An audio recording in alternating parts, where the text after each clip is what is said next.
গ্রীষ্মের তীব্র দাবদাহের মধ্যে সদর এনফোর্সমেন্ট টিমের অভিযান অব্যাহত।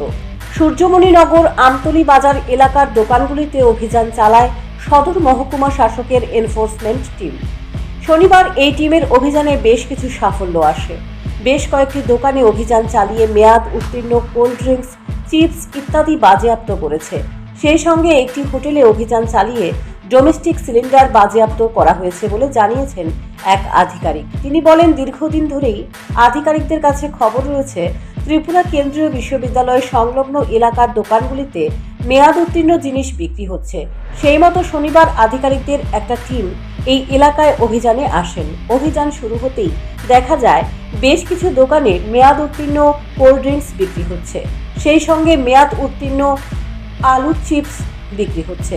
তাছাড়া রাস্তার পাশে হোটেলের মধ্যে ব্যবহার করা হচ্ছে ডোমেস্টিক সিলিন্ডার, যা অত্যন্ত বেআইনি কাজ।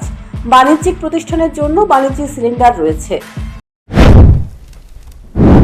আজকে সদর মহকুমা শাসকের নির্দেশে আমাদের এনফোর্সমেন্ট টিম আজকে আমরা বাজারঘাট থেকে সূর্যমণিনগর ত্রিপুরা ইউনিভার্সিটির কাছ অব্দি আমরা বিভিন্ন দোকান পরিদর্শন করেছি। পরিদর্শনকালে আমাদের ইউনিভার্সিটি সংলগ্ন কিছু দোকানে আমরা প্রচুর পরিমাণে মেয়াদ উত্তীর্ণ কোল্ড ড্রিঙ্কস, চিপস, বিস্কিট ইত্যাদি আমরা উদ্ধার করেছি। তাছাড়া হোটেল থেকে দোকানের সিলিন্ডার উদ্ধার করেছি। আমরা বিভিন্ন দোকান পরিদর্শনকালে দেখলাম কোল্ড ড্রিঙ্কসের যে ফ্রিজিং চার্জ এক্সট্রা 5 টাকা, সেটা কন্টিনিউ সেটা নিচ্ছে। আমরা সেটা দরকার করছি। আর আমরা মূলত এই যে অভিযান, সেটা জনগণকে সতর্ক করার এই আমাদের লক্ষ্য।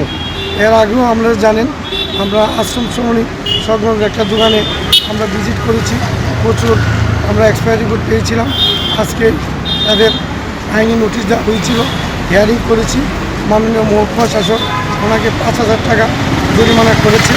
উনি মুচলেখা দিয়েছেন এই ধরনের কাজ করবে না, যদি করে কনজিউমার আইন মোতাবেক যা সাজা হবে উনি মাথা পেতে নেবেন।